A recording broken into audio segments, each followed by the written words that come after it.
Heyo, what up guys? It's me Ashton from Ash Bash Games and welcome back to Seduce Me. So, let's get back. We had that great dream, right? That I was confused about, and then we had that party, and then I was able to go to bed the next day because the brothers were super nice and said that to clean up for me. Okay, so slowly opened my eyes, letting the voices of my dream echo in my head and forced me awake. I rubbed my eyes before sitting up and looking back at the clock. 7 a.m. Why am I up so early? I fell back into the bed and closed my eyes, trying to go back to sleep. However, something kept me awake. Why? It's too early to even be alive. I agree. I gave up and sat up, staring at the fireplace across from my bed. A sigh escaped between my lips before I threw my legs over the side of the bed. What to do at 7 a.m. in the morning? Work on homework, no freaking way, make coffee. I'm not a big fan of coffee. Explore the house. I think we should explore this house. I decided it was a good idea to wander around the house. I never explored it much as a child, so there were bound to be new surprises. Well, come on, feet, let's go on an adventure. I stood and exited my room, hoping that the boys were still asleep. I began to wander the halls on my end of the house, opening each door to find what each door led to. Quickly, I found an old office. A desk and chair sat by the far side as a large bookshelf of documents and memorabilia adorned its nooks and crannies. There were a couple of pictures of me growing up peeking from the shelves as I walked further into the room. I don't believe I've ever been here before. I tried to recall memories of seeing this room, coming up with nothing as a result. This room was new to me. Did I want to disturb the furniture? I'm curious. I gently opened the shelves and any drawers I saw in the room, and a couple of them were books and even sewing kits. I assumed they were used for my grandfather's toys, so I left them alone. One drawer, however, was locked, no matter how many times I pulled. Grr! Come on, open! Nothing. It would not budge. The drawer beside me, though, did, revealing a laptop. Why is there a laptop in a drawer? I lifted it from the drawer and carried it over to the desk and chair, opening it. It was a high-tech laptop with retina scanner as a pass lock. I was not sure whether or not to try to unlock it or not. We're gonna try, because why not? I decided to try. I turned on the computer and leaned my face near the retina scanner, lining the camera up with my eye. To my surprise, I heard a ping from the computer before the screen opened to a desktop. Huh, look at that.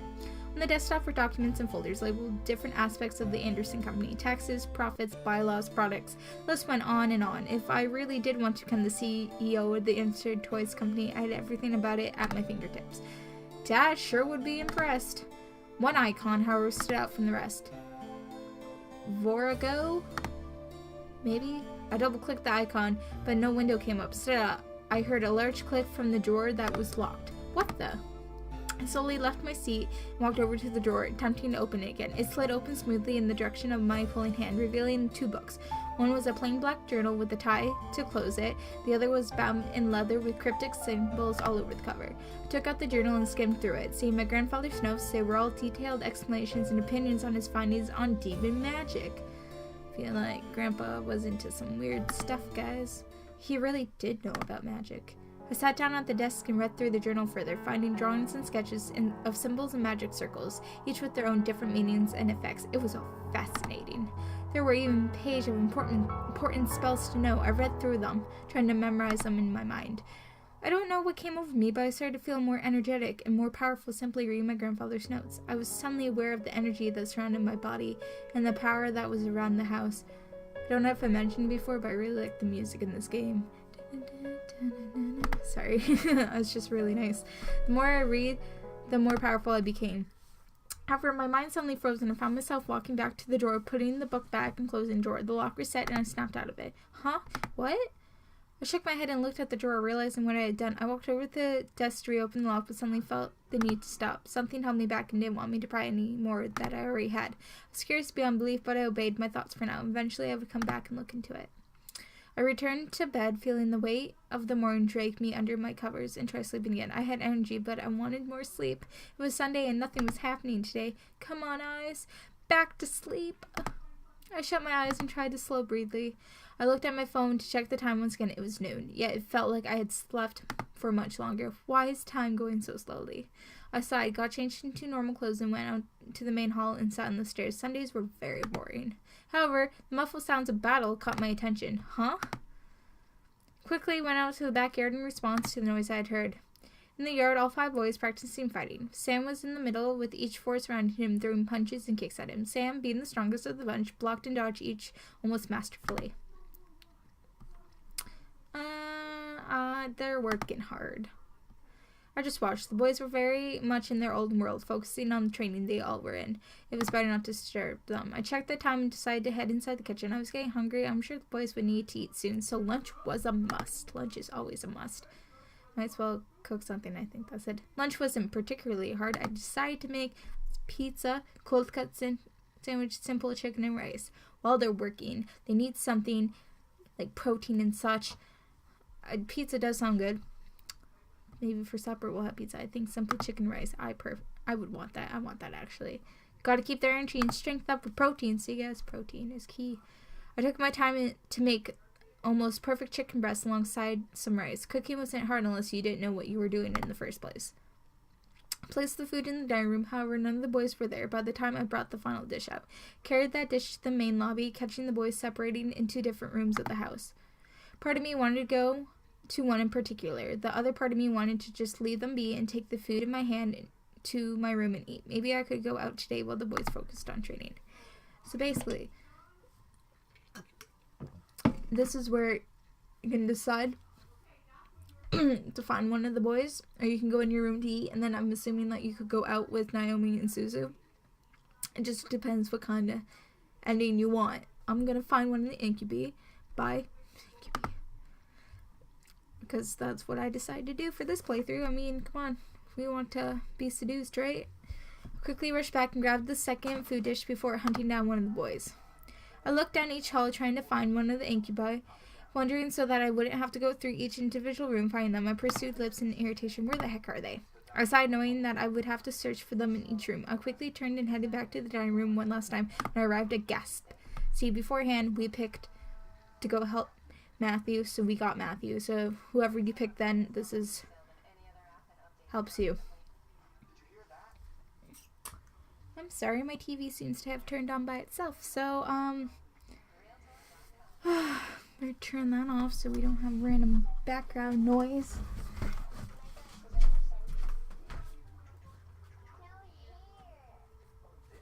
Stop. That actually happens pretty often, than it should. Anyway, Mathew was crouched near the kitchen door. I peered into it as if a rat had gotten loose in the pantry, and he was stalking the stalking exterminator. Mathew? Shh! I quickly shut my mouth and pressed my lips together in silence. Confused but fearful as to why I had to be quiet, I tiptoed to Mathew, who was crouching by the entrance to the kitchen. His gaze and head moved across the side of the kitchen, still trying to find whatever he was looking for. He's in there. Who's in there? What? Mathew's face was seriously fearful and tense. Who was freaking him out so much? My mind, however, instantly pinned the person down in my conclusion. Malix. Malix? Why did he come back, and why was he in my kitchen? I started to freak out. Remember the fear I'd felt the first time we met. However, I wasn't sure. Where were the others if it was Malix? I lost sight of him, but I quickly found him and cornered him in there. I know he's in there. Who's in there? That fluffy killer thing. Fluffy killer thing? I bit my lips, suppressing a laugh. Once I swallowed my laughter down, I let out a sigh. You mean your cute bunny doll? Yeah, that thing. Wait, it's not cute! It's freaking adorable. It makes me laugh. Mathew instantly regretted not whispering, covered his mouth. I could not help but giggle. What's he doing in the kitchen? Mathew turned to me with an expression of utmost seriousness. Something told me that what he said would be cute and funny, but I decided to bite my tongue gently to not laugh no matter what. I don't know. I failed to keep hold of myself and started to giggle again. The thought of a doll doing anything but sitting there made me giggle. Mathew tried to hush me, waving his arms frantically to keep me quiet. Mathew, Simon's a doll. It can't do anything. You named him? Everything needs a name, right, guys? Of course, Simon Tabby. Cute, isn't it? Mathew allowed out Simon defeated whine before turning back to the kitchen, trying to find Simon from where he was. I placed our food on the table and looked as well. So what's your next plan of attack? Well, I plan to make my way through the kitchen as quietly as I can, and hopefully not get stabbed. Sounds simple. Great plan. That's me in everyday life. Mathew nodded in agreement before finally moving from his spot and tiptoeing into the kitchen. Look at that flawlessness. I stood there unsure of whether or not I should follow suit. See, now, you can join the hunt and pursue Mathew, or you can eat and get out of here, but we're gonna join the hunt, because, you know what, supernatural and all, right, guys? See, got a little hard thing down there. I didn't know why I was up for this, but I followed along. The small, adventurous side of me was very happy with my decision. Oh, whoops, sorry. Mathew slowly walked through the kitchen, scanning the cupboards and surfaces with, Maticularis glare. I can't even pronounce that, I'm sorry. It was both amusing and slightly frightening to see how serious he could be. Do all your toys get out of control like this? No, it's just this one. I don't know why. All my other toys are okay. Poor thing. Other toys? Mathew nodded, stopping his search to look at me. That's what I do. Make toys. I made them for my mother all the time back in the Abyssal Plains, to help her cope with her position. Her position? She's the fourth wife of my birth father. Each of us have a different mother, and all of them, except for Damien's, are queens. My mom, though, hates sharing, so I distracted her with toys. I mean, in a situation like that, wouldn't anyone hate sharing? Be like, my husband has 4 other wives, and they each have a child. Like, goddamn. I didn't know what to say. A demon with multiple wives seemed natural, but I guess because I was human, I felt the twinge of disgust run through my veins, nonetheless. Still, it was adorable how Mathew tried to cheer his mom up with his abilities. I was then suddenly reminded of my grandfather and how he made toys all the time for kids. Mathew's power to make small toys instantly would have been so useful to my grandfather. I shook my head and began to search for Simon again. Let's keep looking for Simon. Mathew nodded before joining in. I felt like I was in a comedy mystery looking for a child's toy instead of the murder weapon. Come on out, creepy thing. Its name is Simon. Mathew ignored my statement and began to slowly open the cupboards. Sifting through the inside contents, I decided to follow suit, staring at the opposite end of the kitchen. Mathew, what do we do if we find him? We stick him back in my pocket. I looked to Mathew, waiting for him to finish replying. However, he kept his eyes to the ground, trying to answer my question and remaining in thought. I continued to search the cupboards, unsure now if this plan was going to go anywhere. Why was I even doing this? Simon Tabby was a... What the?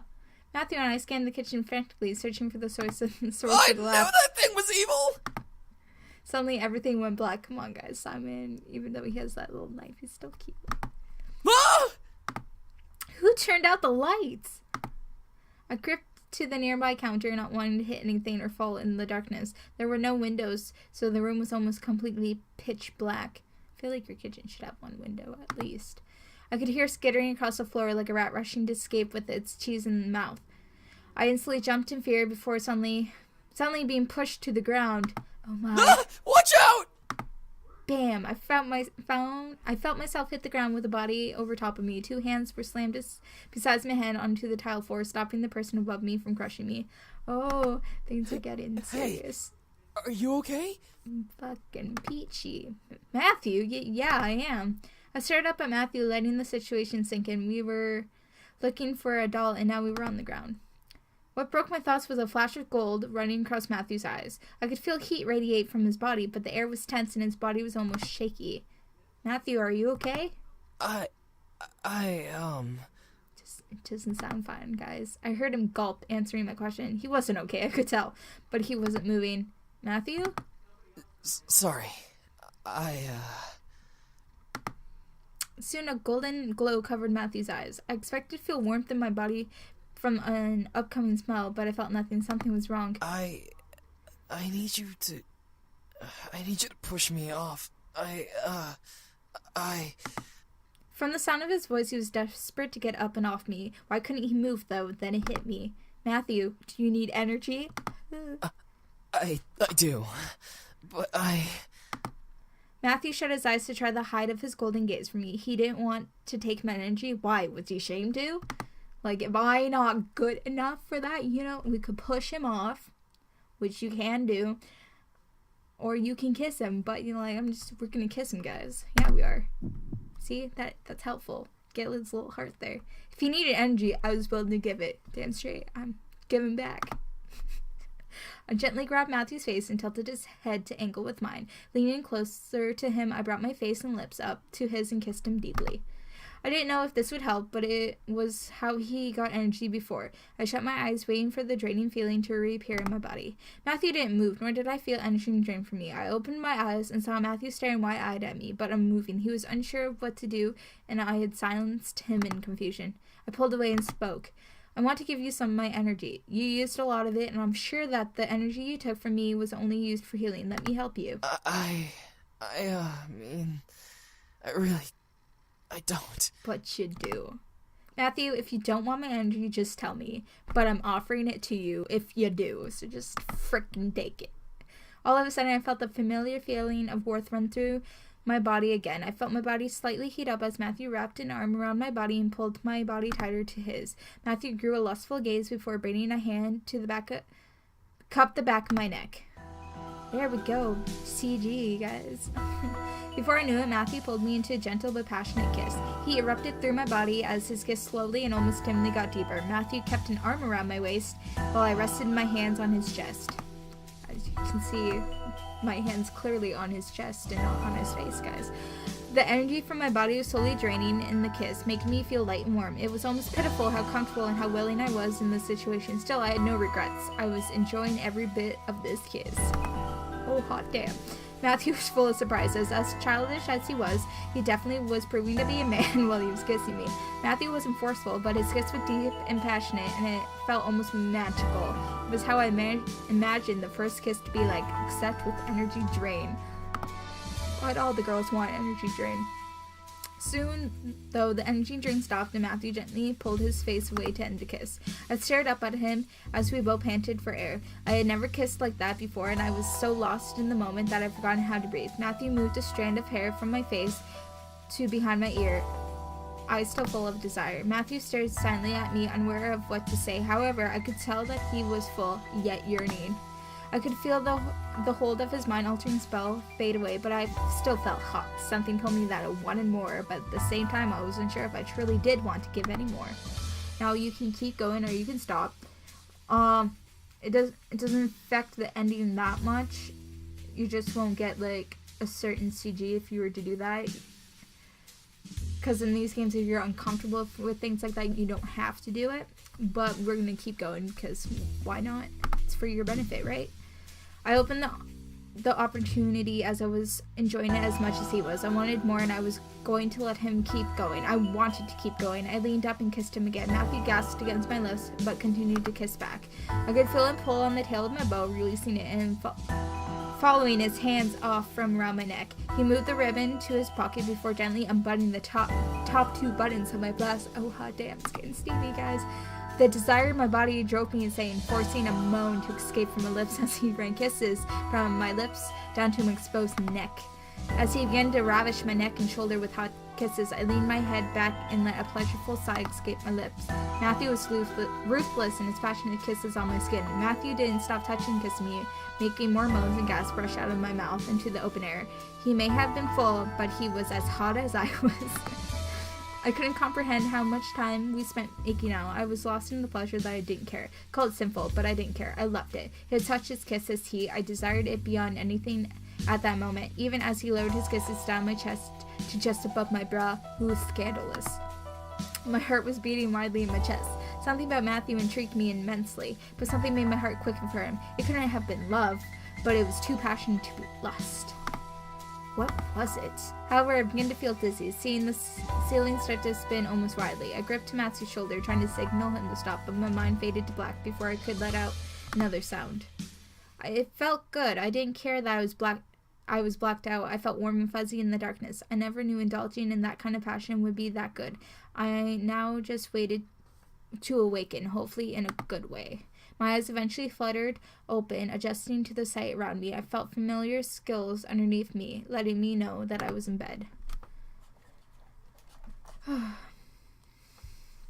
I slowly sat up, stretching from the tiredness that still lingered. I felt a very soft pain in my neck and shoulders, and I could feel my swollen lips pulse, gently inhaling. However, when I looked down at my body, I saw that my shirt had been pulled back up and rebuttoned as if nothing happened between me and Mathew. I was just missing my ribbon. Before I turned to get out of bed, though, I spotted my ribbon on the pillow beside the one I slept on. It was tied around Simon Tabby in a nice bow with a small note attached to it. I gently slipped the note from the tie and opened it to read it. I'm really, really, really sorry. I didn't mean for it to go that far. Please forgive me. Always forgive you. I stared at the note, letting a small smile grace my lips. He went too far. I enjoyed it a lot. It was cute, though, to imagine him thanking me for something we both did and enjoyed. I brought the note to her chest, letting the memories of our meeting flowed back in my mind. Oh my god. I indulged myself too, Mathew. Oh my god. I looked to the time out of curiosity. The large white numbers on my phone showed 5:31 p.m. Yikes! 4 hours of being knocked out and I still feel tired. Same every day. It was Sunday, so I was allowed to sleep longer if I wanted to. The remainder of the night passed by surprisingly uneventful. The boys continued to train with each other, but were kind enough to stop and make me dinner. I was glad for that. Unsurprisingly, the food was perfect, but it felt a little empty without the boys to eat with me. They most likely had already eaten, but still I felt lonely. I couldn't let it bother me. I ate and went back to my room to study and sleep. Surprisingly, I felt good going to bed that night. I felt like I could have a peaceful sleep without the previous rough nights I had. I felt good. I drifted to sleep and woke up almost flawlessly the next morning. No grogness, no aches, perfectly energized and bright-eyed. I really never feel like that when I wake up. I'm always freaking tired. Like, I woke up tired, guys. Man, how long has it been since I got that much good sleep? I looked at my alarm clock. I woke up 10 minutes before my alarm. 10 minutes? I would still lay in bed for 10 minutes. Well, hey, I must be lucky today. No, I never feel like that. I'm like, oh my god, are you kidding me? I still have 10 minutes and my body woke up. Karma owed me some luck. After all I had gone through in merely a handful of days, I deserved to get some good luck. I know that your grandpa died and that was sad, but let's be real. You got the mansion and 5 hot boys you live with. That's pretty lucky, I think. Well, I mean, like, Malix is after you now, but yeah. You know, no need to bring the negative stuff in there. Ecstatic for the day ahead, I turned off my alarms before they could ring and got dressed. However, my phone started to quickly buzz from an incoming text. Huh? Who's texting me this early?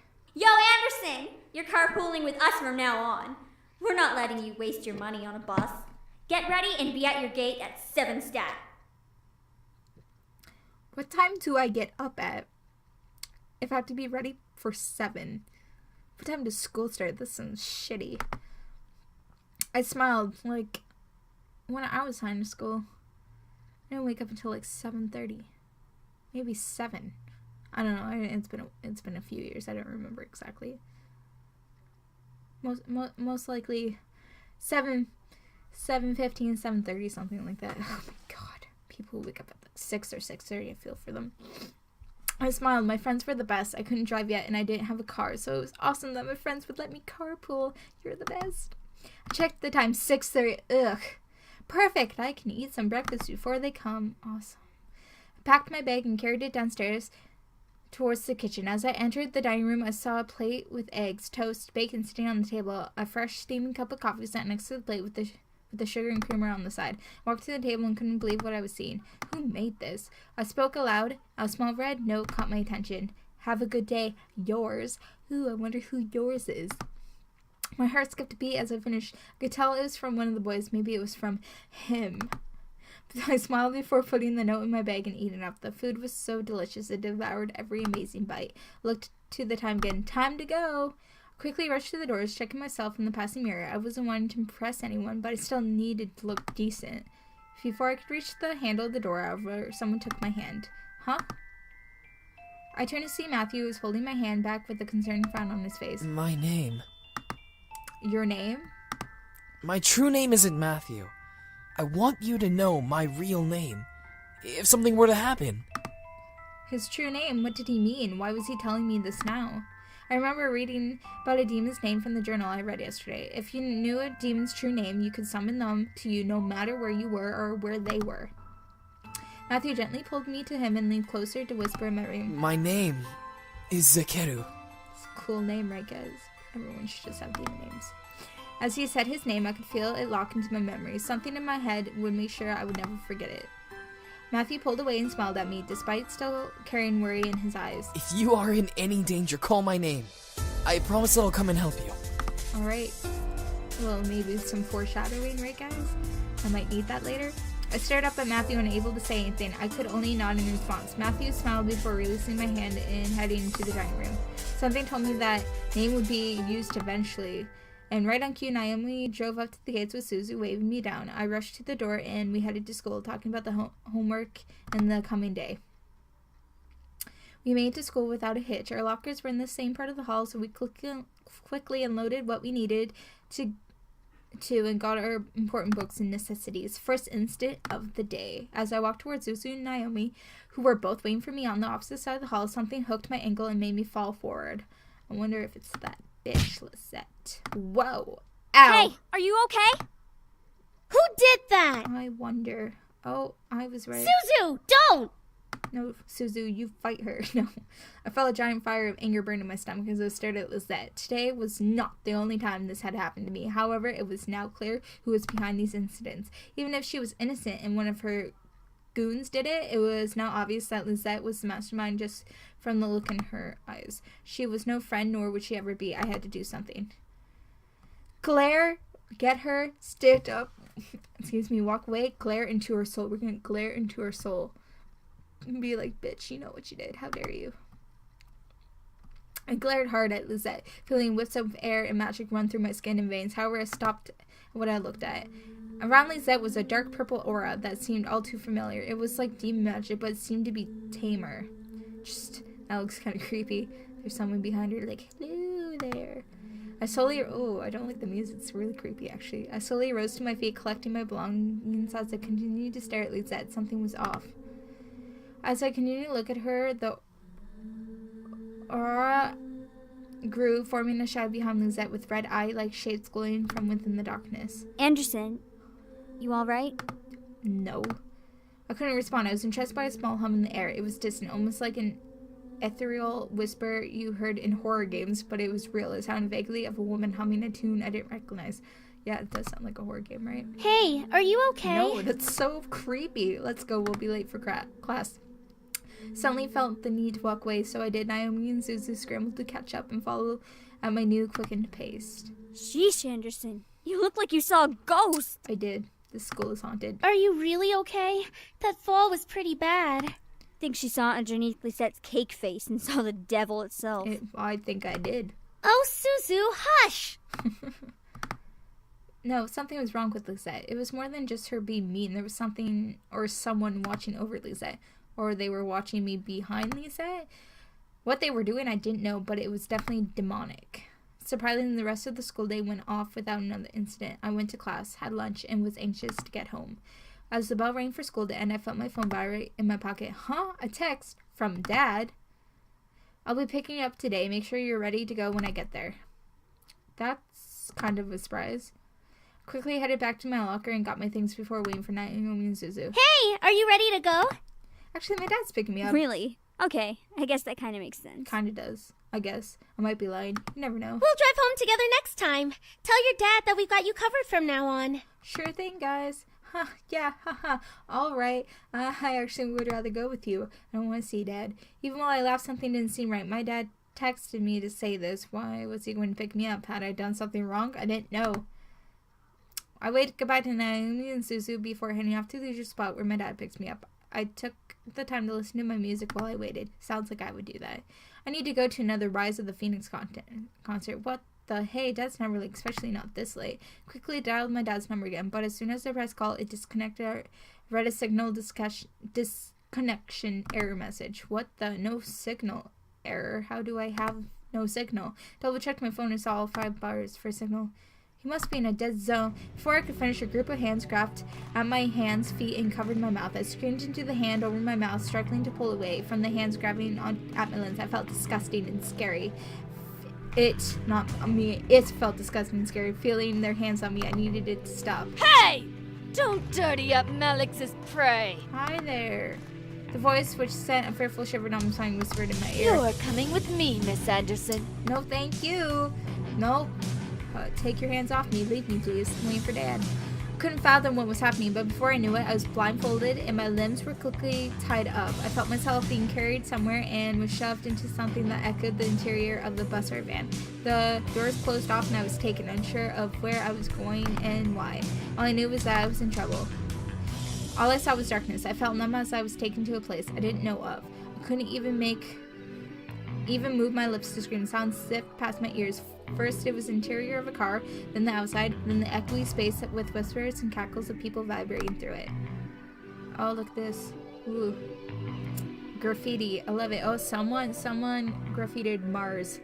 God love the planets, guys. Science. However, the wrap around my eyes was eventually removed from my face and both my hands were cut. It took a while for my eyes to adjust, but I found myself in a warehouse surrounded by devils, including Malix, who was smirking at me. Nicely done! I'm sure those little shits will come running to find you when they realize you didn't return to your precious little mansion. They'll search everywhere for you. I suppose so. Max walked over and set the barrel of his gun against the skin between my eyes. Oh, wonderful. It'll be so funny when they find your dead body instead. Or I can be alive and you can't, and you don't do that, you know? So, what I do, you can call him right away. You can wait or you can fight. I'm gonna wait once. I could see Malix pull the trigger before bracing myself. Oh, what the fuck? I opened my eyes, going to see Malix jamming his finger against the trigger, trying to shoot me with no avail. Well, she either has the barrier spell on her, or you're losing your power. Shut up! I'm not losing shit! This little brat must have that spell on her! I felt a wave of relief running through my body. The other devils laughed at Malix, which made him angry. I said, shut up!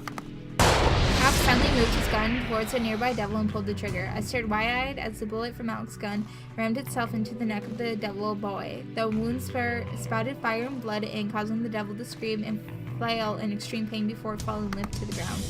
As the body hit the floor, it began to almost deform and melt. Blood and black ash poured out of the wound and every opening that body had, causing the smell of death to quickly fill the room. I felt like gagging as the body eventually stopped moving. Ew. The body became like a deflated balloon, showing me the true nature of Malix's gun. It was now just a pile of blood and skin with bullet that had burned up the muscles, bones, and any structure the body had to give its form. Ew! That could have been me. That could have been me. Ugh. Anyone else wanna laugh at me? Huh? No. The devils around us shut their mouths, obeying the warning of the obvious master of the space. Malix growled before glaring at me. As I was saying, it must be some holy magic or some shit like that. There is. The girl who had kidnapped me stepped up beside Malix, looking at me. Malix, wrapping his strong arm around her waist, had pulled her tight against his side before burying his face against her neck. Eris didn't react, but continued to stare at me as Malix ravished her shoulder, neck, and violent kisses. Eventually, Malix pulled away, licking his lips before looking at Eris's face. Be a dear and get rid of her barrier. Now. Without another word, Eris walked around me, out of line of sight. As I turned my head to try to follow her, Malix raised his gun to my face once again, forcing me to stop moving. I may not be able to shoot you yet, brat, but there are other ways I can beat the living shit out of you. I could fight, I could wait again, or I can call him. But we're gonna call him because it's just easier this way. Zakaru! Bam! Come to me. All of a sudden, a bright purple light engulfed the room, causing the devils around me to cover themselves. What the? Gusts of wind rushed past me, almost forcing me back. I covered my face with my arms, bracing myself and standing my ground. I tried to peek through my arms to see what was going on, but the light continued to shine brightly. As the gusts slowly started to die, the light began to fade, revealing Mathew with his hands shoved in his pockets in his hood. Mathew. Malix slowly moved his arms from my face, taking it in the sight of Mathew before laughing his Are you kidding me? You summoned the crybaby runt? Stronger than he looks, Malix. Let's be real. Malix's laugh was cut short. I was stopped by his ghastly pain and the thought of something embedding itself into flesh. I couldn't believe it, but somehow a knife had been stabbed into Malix's shoulder, causing him to grip it in pain. Oh. What the hell? A knife? Don't bring a knife to a gunfight, guys. Next time, I won't miss your throat. Look at that. I was in the kitchen, guys, baking. Malix snarled before ripping the knife out of his shoulder and tossing it to the ground. He quickly raised his gun and shot at Mathew, resulting only in to stare wide-eyed at his target. In midair, a knife and Malix's bullet clashed and both collided to the ground between the demon and the devil. Mathew chuckled and pulled a hand out of his pockets, revealing handful of knives splayed out like a fan. You wanna go, bitch? We can go. Too slow, Malix. Must suck being an old fart. Yeah, Malix, you old ancient devil. Malix instantly grew furious, charging at Mathew while shooting rounds at Mathew's shadow-covered face. Mathew followed suit, rushing backwards and shot his knives at each of Malix's shots. Each shot was stopped by a flying knife, making multiple claims beat through the air. To the remaining devil stared, trying to figure out what to do. Help Malix or watch in silence. Eris, however, walked up beside me and crossed her arms as she watched, with an amused smirk on her face. As Mathew backed into the wall, he stood still, tossing knife upon knife at the incoming devil with bullets. Knife-throwing circus freak! I saw a smirk grow on Mathew's face before he hopped up and flipped over Malix. The devil skidded to a stop, barely bumping against the brick wall. Mathew, however, didn't give Malix a chance to turn before shooting multiple knives into Malix's back. Bye-bye, Malix. Yes, bye-bye. Mathew tossed a knife into the air and caught it before chucking it at the back of Malix's head. The knife sadly didn't get to meet its target as Malix stepped out of the way, turned to face Mathew with a face of hurt, ear rage. Dead. You think you're all that? I do. I'm all that and a bag of chips, guys. Mathew brought out another knife and tossed it up and down in his hand, unchanged to his cool yet almost playful expression. Little known fact, I just like having fun. That's one way to... That's a load of bull, Mathew. You fight your demon form. Why? Are you afraid I'll kill you as the demon scum you really are? I feel like if he's being to pretty much beat you in this form and not his true form, you must suck, Malix. Demon form? I didn't understand. However, Mathew broke my thoughts from trying to figure that out. Hey, mind closing your eyes for me? Huh? What are you babbling about now? Doesn't want me to see his true form, guys. Before I could answer, the tension suddenly went from warm to almost ice cold. Then at that moment, something in the air changed. The air instantly went from frantic to still in energy. What could have been described in a tone as the color red quickly turned into a deadly mix of purple and blue, as everything began to blend together all at once. You asked for it, Malix! Now you're gonna get it! My eyes never strayed from Mathew's face, however, even as it changed. His eyes began to glow a bright golden color as a dark blue circle formed underneath Mathew's bare feet. I stared at Mathew's skin begin to morph and shift, changing from human to something else. For some reason, I was both scared and incredibly intrigued to see this new form. Before I was allowed to see Mathew's new form, however, a pair of hands quickly covered my eyes. Instinctively, I reached up to grip them, trying to pull them off. A voice stopped me. It's me. Don't look. Okay, I won't, Damien. I listened carefully and let the last two words linger in my mind. Don't look. Why? What was being hidden from me? I wanted to know, but something told me to obey Damien's command. Suddenly, I heard gunshots making me tense up, but then I heard the sound of multiple stabs, followed by Malix's screams of pain, then stabbing and splashing sounds of blood and flesh grew more frantic and in number. How many knives was Mathew using? That's just hearing the blood. Ooh. Maybe it was better that I wasn't able to see. Mathew, enough! Almost instantly after Jane's command, the sound stopped. The only thing anyone could hear then was the dripping of blood. I guess I went a little overboard. My bad, guys. Whoops. I killed him for dead for sure. Malix is definitely dead, but you've lost your glamour spell. Glamour spell? What did he mean? Why did Mathew sound so different? Why was this being hidden from me? It's a spell that makes us look human.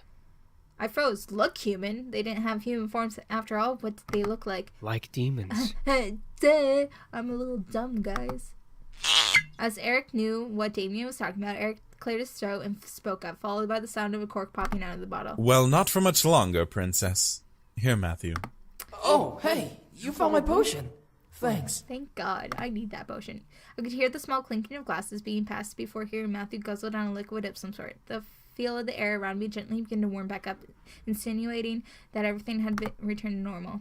Finally, Damien moved his hands from my eyes, allowing me to see around me once again. The devils, including Eris, had fled. On top of Malix's body was a dirty sheet that was quickly turning red from blood. The wall behind it was painted red and blood still dripping onto the floor and onto the blanket. Gross. The blanket looked like it was covering a mound of dirt instead of a body. The boys, however, had gathered me up, all of them, including Mathew, looking like nothing had happened. I tried to speak, but everything zipped around in my head at the whole event, and I felt like speaking was impossible. Let's just get you home, miss. There's nothing more to see here. I really don't want to see that dead pile of dirt body.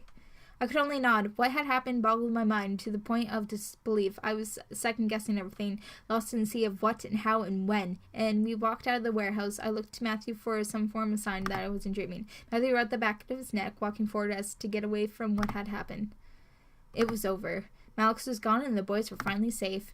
A wave of relief ran through my body at the thought of never having to deal with that group again. At the same time, a pain of realization hit the back of my mind. The boys were only going to stay until after Malix was defeated. That was our deal. And as we approached home, I could feel something heavy weigh down my heart. It was late, but the boys led me inside and turned on the lights in the lobby. Finally, we can relax. It will be good to have some rest without devils breathing down our necks. I'm just tired. Can I hit the hay early? Yeah, boys. Good I night. think some sleep would be good for all of us. Good night, boys. What is it, Damien? I looked at Damien, knowing he could read my mind, and frowned. I didn't want him to know about my thoughts of the situation. Yeah, bed sounds good. Let's go. Damien, don't read my mind. Shh. I wanted to just end tonight. Too much had happened and felt dizzy just trying to figure out. However, Damien spoke up, stopping all of us from moving. Should we be gone in the morning? No! You guys are my besties now. The air became full of tension. The realization of the situation hit the boys like a wave, forcing them to turn to me in curiosity. They had remembered their deal and were now waiting for me to decide their fate. I gulped face-to-face reality of the situation. The boys were leaving it up to me. They looked like they were willing to accept whatever I had demanded. It was only fair, though, after all that had happened. I looked to Mathew, feeling my heart flutter in my chest. I didn't want him to leave, but would he ask to stay? I hoped that he wouldn't say no and ask me to stay longer. As if he knew what I wanted, Mathew moved and stepped to me, taking my hands in his. He gently smiled and spoke to me. I want you to know that you've been really generous to us. And I want to thank you for letting us stay here. But is it okay if we stay a little longer? Of course. My heart skipped. Well, a large red blush came across my cheeks. The boys stared at Mathew wide-eyed, but didn't dare to speak out. Mathew stepped back to give him space, returning to where he was. I moved my gaze across each boy, trying to make a decision. If they left in the morning, I would never see them again and my life could return to normal. If I decided to let them go, that would have been for the best. No goodbyes, no delays. But did I want to? They had done so much for me in such a small amount of time. Now, you can decide. Let them stay, let them go, and that will decide the fate of what you want. We're going to let them stay, because why? They've been so nice. Plus, why would I want to stay in this mansion by myself? That sounds shitty. Let them stay. I wanted them to stay. I wanted him to stay. I merely smiled, staring at the man I had come to have feelings for, before speaking at last. I would love it if all you could stay. The boys cheered tiredly, but nevertheless enthusiastically. I giggled at the sight. It was cute to see everyone so excited, despite the tiredness that ran equally through our bodies. Today was a rough day. My home is your home, as long as you can still help with chores, because I'm not doing it all by myself. I'm not your maid. The boys nodded in unison, agreeing to the terms I had set for them. Despite the good situation, I felt myself slowly slipping into unconsciousness. However, James quickly clapped his hands together, getting everyone's attention and waking me up, making sure I didn't pass out on the floor. All right, everyone. We're all very tired, so let's head to bed, shall we? Yes, Daddy James, let's go. Oh! Yeah, sleep is actually a thing. Right. We've had a very long day, but it will be good to just relax tonight and tomorrow. Sleep sounds really good right now. I love sleep. Yeah, man. Yeah, man. I watched a happy smile grow on Matthew's lips. He shared my excitement, knowing that we would be together longer. Who knew how long we would stay together? All I cared about was that I would be with him. The others quickly left to finally rest, leaving me and Mathew alone at last. My heart fluttered a bit as Mathew practically skipped closer to me in excitement. It was really cute to see him that way, so I didn't do anything but smile. Thank you so much for letting us stay. As if I would kick my baby out. You're welcome, Mathew. I'm happy to have you stay. I watched his smile brighten a bit before he cleared his throat and chuckled. I didn't know if it was the tiredness or my growing attachment to him, but I felt myself sway a bit on my feet. However, Matthew's face made it clear that he wanted to say something else, making me forget that my bed was also calling for me. Listen, about what happened at the warehouse. No, it's fine. You did what you had to do. I understand. Don't worry about a thing, boy. You saved my butt life. I'd accepted everything that happened and knew that Mathew had to do what he had to do. He was real and he was someone I didn't want to be without, even if it meant nodding against my curiosity. Besides, I was too tired to explore the memory further. Mathew nodded before holding out a hand to me. Come on then. Let's get you to bed. Yeah, I'm freaking exhausted. Can't even make it up to my bed. I nodded before Mathew gently lifted me up in his arms like a bride and carried me to my room. I didn't want to leave his arms, leaning my head against Mathew's chest, but eventually I was slowly lowered to my bed and covered with my bed covers. I'm freaking exhausted, guys. I was still in my school clothes, but I was too tired to strip or care. I looked to Mathew, fighting a yawn from escaping me as he gently ran a hand over my hair. Have a good night, okay? I'll make breakfast again in the morning. Well, thank you, because that was delicious. I nodded with a tired smile before watching him slowly stand and leave my room, closing the door. A wave of happiness washed over me as I laid in bed. I made a good choice. Sure, it had been hard, but I could tell that I would be able to manage it. Help around the house and being with a man whom I was slowly starting to fall for would be worth it. Damn straight.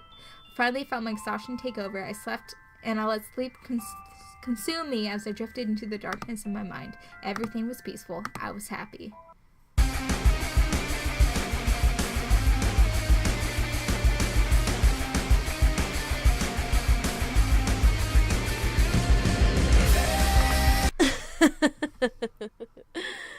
You are an interesting creature. I hope you enjoyed that. That was just like, oh, part 1 of this is kind of done. Here's part 2. So we're going to save here because that was an eventful day that we had. Well, 2 days. The next is part 2 of like what else is to come, because, you know, my life can't just be easy after that. We can't just have a relationship. We need something else for that. So I hope you guys enjoyed this. If you did, leave a like down at the bottom. Comment if you're liking this playthrough, if you like Mathew, or if you wanted someone else.